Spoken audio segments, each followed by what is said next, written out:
My name is Nia Bozeman.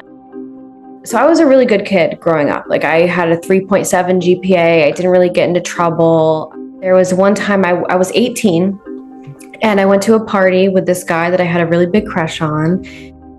And so my dad texted me and said basically like, either get home now or you can come tomorrow and like pack all your bags and be on your own. They said I had to give them my car keys and that if I took my car, they were going to report it stolen. In Fredericksburg, an area of Northern Virginia, a region known for its prosperity and growth, there exists an often invisible population, people experiencing homelessness, our neighbors without addresses, without shelter, and without security. But what does it mean to be homeless? The answer isn't as simple as many might think. Homelessness takes many forms. It's a controversial topic on what different levels of homelessness require the highest amount of focus in a community. There are 4 different stages of homelessness. Chronic homelessness, where someone has experienced homelessness continually for over a year. Episodic homelessness, where there's at least been 3 periods of homelessness in the previous year. Transitional homelessness, which is where someone has become homeless due to a major life change or catastrophic event. Or hidden homelessness, which is the most difficult to recognize since it is often unreported. They may not have long-term housing, but rather places to spend the night with relatives or motels. It's difficult to know for certain, but just how many people are experiencing homelessness, especially in our area? The annual point-in-time count attempts to measure this population on a single night each January. According to the Fredericksburg 2023 point-in-time, which covers the city of Fredericksburg, Caroline County, King George County, Stafford County, and Spotsylvania County, 217 people throughout the Fredericksburg region were marked as homeless. However, 33 individuals marked themselves as unsheltered, a 120% increase from 2022. I believe that this dramatic surge in unsheltered homelessness can be attributed to the gradual dissolution of pandemic-era housing protections and emergency assistance programs, revealing the true fragility of temporary policy interventions in addressing systemic housing insecurity. So what kind of policies do work, especially in our area? I reached out to an expert at a local homeless shelter to help me answer this question. I'm Megan Cotter. I'm the Executive Director of MICA Ministries. Housing First, and how you can, it's really hard to work on what it is that people need until you can get them into Housing First and provide the support they need so that they can get to a point that they can pay for it on their own. I feel like I can't say that these days without also naming that a lot of the Housing First policy that has gained a lot of traction over the last years is in jeopardy. And I'm not real sure where that's going to go, but I think any time we can create places for people to be that's not outside, not in congregate shelter locations, is a solid housing policy that ultimately helps people, but particularly people with disabilities, too. Housing First is a policy that was created in the 2000s. MICA Ministries has also implemented this. It has about an 83% success rate, and it is focused on giving people permanent housing. This can be in a majority of ways, but it says that as people get permanent housing, it is easier to have transitional phases come more into play. The idea behind the policy is that people will be more well-adjusted and better off when given warm and safe shelter, versus having to wait in an unpermanent and unstable housing that is not consistent. Research shows that these approaches not only save lives, but money as well. Emergency room visits decrease, incarceration rates drop, and people can begin rebuilding their lives. We're living in communities that, our land use policies, anytime you go to build something, you have to get a rezoning. MICA was formed by a group of downtown churches. So we are very relational in the approach that we take. And a lot of the things we do, like community meals, showers, bag lunches, mail, Even though they're basic need services that people need in order to survive, they're also conduits to relationship. They're ways that allow people to know that we care about them while we're working on some of the bigger picture things.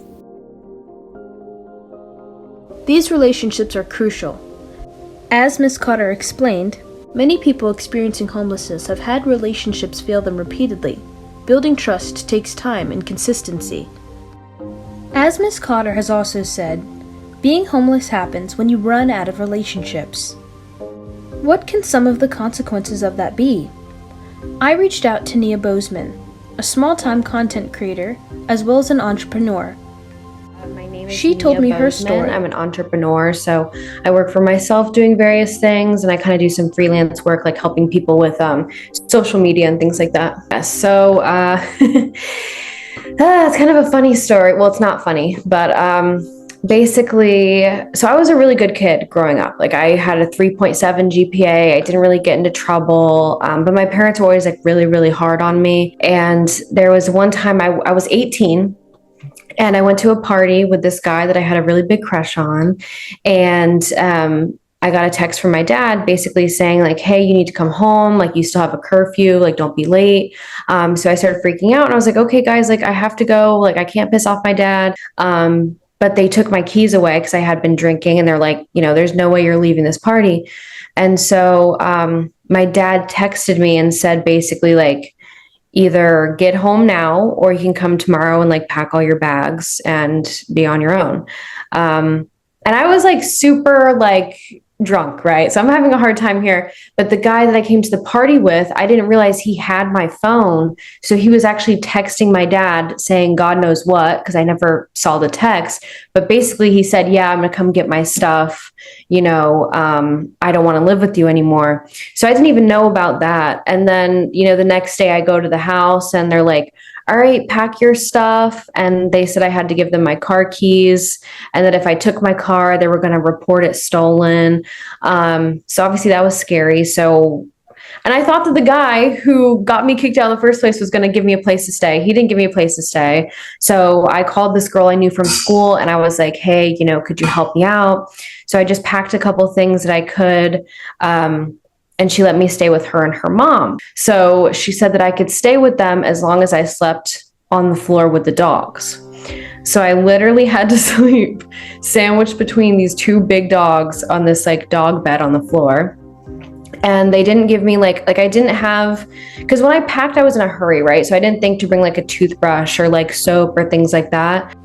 Miss Bozeman's story gives us a face and a name to what many might see as a statistic. But how else could someone like Miss Bozeman end up without a home? Homelessness rarely happens overnight. For many in our community, it's a culmination of several factors, like economic factors, healthcare issues, family breakdown situations, and unrelated mental health conditions. In the 1960s, deinstitutionalization moved many people with mental illnesses out of facilities and into communities. Back in the 60s, when mental hospitals were deinstitutionalized, the idea was always that services and supports would be reestablished in communities. And for a lot of different reasons, that those community supports never arrived at the volume that they needed to arrive in order to support people who were not in institutions well. We are now living with the results of decisions made 50 years ago that most of the people who remember that are no longer with us, to remind us that the plan was always to recreate solutions in communities. And the problem with that becomes that we begin to wonder why there are so many mentally ill people in jail and why there are so many mentally ill people on the street, and why service providers aren't doing more. And the truth of the matter is that that we still have not made good on the promise that was made 50 plus years ago. Community support makes a massive difference. Policies that prioritize affordable housing and supportive services can prevent homelessness before it starts. What's missing is not knowledge, but willpower. To understand how we've arrived at our current approach to homelessness in Fredericksburg, we need to examine the evolution of these efforts over time.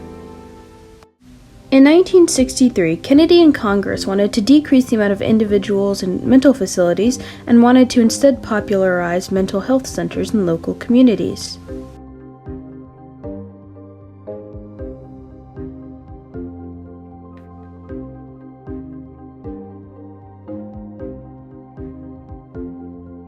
'83 marked around the start of analyzing and researching growing homelessness problems.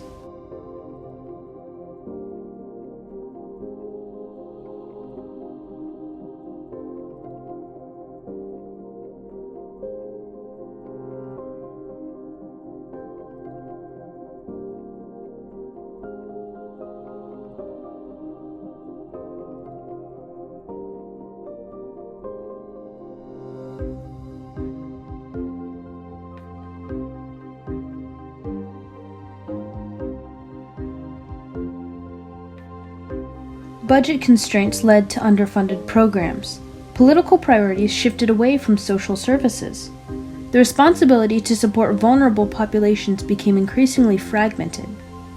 Adding to these structural challenges are the powerful stigmas surrounding homelessness. He let me stay with him, and he had like 5 other roommates, and they were all horrible to me, because in their eyes I was some homeless chick, so a lot of times if I left the house they would like lock me out, nobody gave me a key, so a lot of times I would literally just be walking around outside, like stuck outside. Tried to get jobs, but that was hard, not having a car. It was just a lot of me being outside, walking around. I pretty much had to rely on the kindness of strangers a lot. I would eventually be able to get job interviews, but I'd have to walk like so far that by the time I would get to the interview, I was like disgusting. Too often, those without housing are viewed through a lens of personal failure rather than systemic inequality. The affordable housing crisis compounded these issues. Property values climbed in areas like ours, and development focused on profitable housing rather than accessible options. We have money to also house people. What we found was when no one was getting evicted, because they also had eviction moratoriums at that time, we couldn't find housing. So what we learned was that our ability to find housing for people was dependent on people getting evicted. The real hard reality of this revolving door became very clear at a time where evictions couldn't happen. And so I think that really speaks to the lack of vacancy that's in this region. These perceptions of the homeless manifest in harmful stereotypes. That homelessness results from laziness, addiction, or poor choices rather than economic forces, health crisis, or lack of support. My investigation into homelessness in Fredericksburg reveals a complex interplay of economic factors, mental health challenges, and social barriers that cannot be addressed through temporary solutions alone. The data demonstrates that Fredericksburg's housing affordability crisis, with median rents increasing 35% since 2019, has outpaced wage growth and pushed more residents into housing instability. Moving forward, MICA could strengthen its impact by expanding its rapid rehousing program and developing more comprehensive mental health integration through partnerships with local healthcare providers. Additionally, the implementation of a coordinated entry system across all service providers would streamline access to resources. For Fredericksburg as a community, meaningful progress requires addressing zoning restrictions that currently limit affordable housing development, establishing a dedicated funding stream for homelessness prevention, and creating employment pathways that specifically accommodate those with housing instability. The evidence suggests that the most effective approaches combine housing first principles with wraparound services and community education to dismantle persistent stigmas. By combining compassion understanding with strategic policy changes, Fredericksburg has the opportunity to transform its response to homelessness from crisis management to genuine prevention and sustainable reintegration. Stigmas don't just hurt feelings, but actively also prevent people from seeking help and communities from offering it. The rich contributions of all community members, including those without housing, form the cultural fabric of Fredericksburg. As we hear in this powerful music performed by local musicians currently experiencing homelessness and being around those experiencing homelessness, talent and artistry exist through our community, often in places that we can fail to look.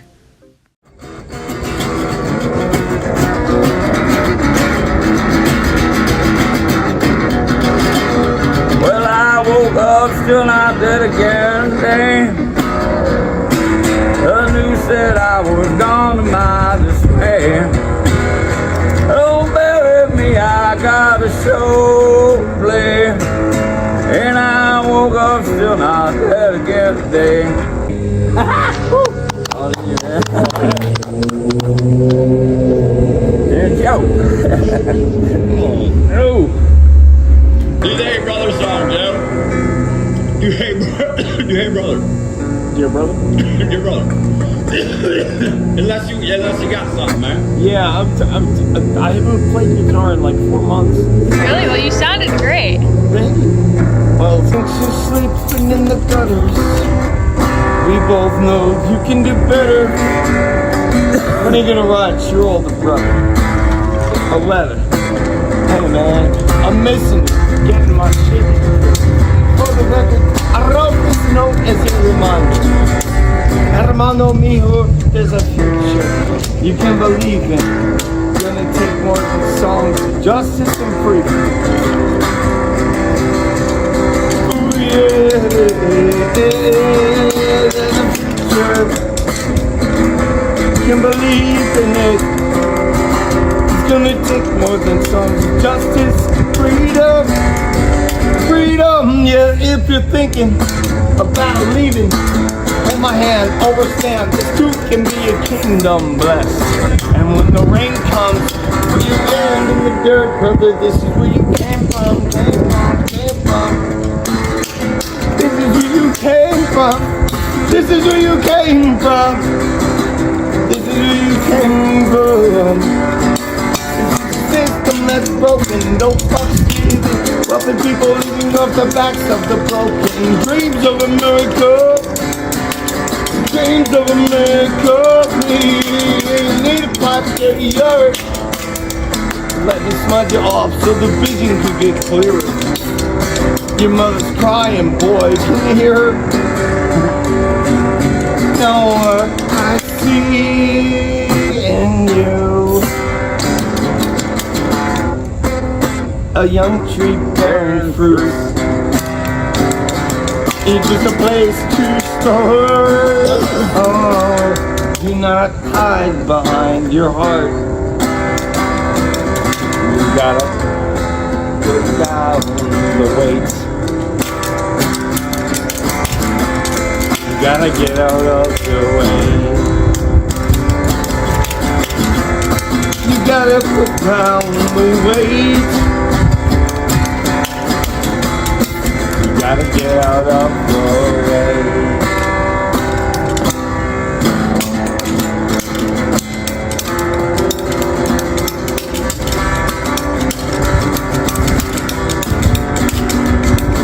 Dear lover, you can find me on the front lines, covered in the blood and tears of another brother, sister, or mother. Revolution being broadcast on Facebook and Twitter. There's a noise. I get eerie when the megaphone roars. Wipe the tears from the tear gas. Choice, you have a choice. Stand in front of your fear, baby. Time to find your voice. It's a story, a love story. You can believe in it. I get eerie when the megaphone roars. Wipe the tears from the tear gas. Choice, you have a choice. Stand in front of your fear, baby. Time to find your voice. It's a story, a love story, you can believe in it. Death, birth, your life's work is just trending. A love story, a love story. How we know we to expect a happy ending. But I got my hands up, follow directions till they shoot us. I'm fucking tired of no justice, no peace. I'll never keep the body off the streets. We're all franchise, step into a new life. Maybe if it isn't through the wind, there's a war crime. Peace in America. dates in America. These dates in America. I'm begging it.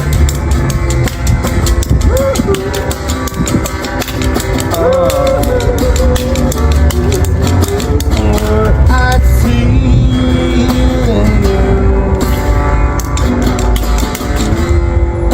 a young tree bearing fruits in a place coward. Oh, do not hide behind your heart. Gotta put down the weight. You gotta get out of the way. You gotta put down the weight.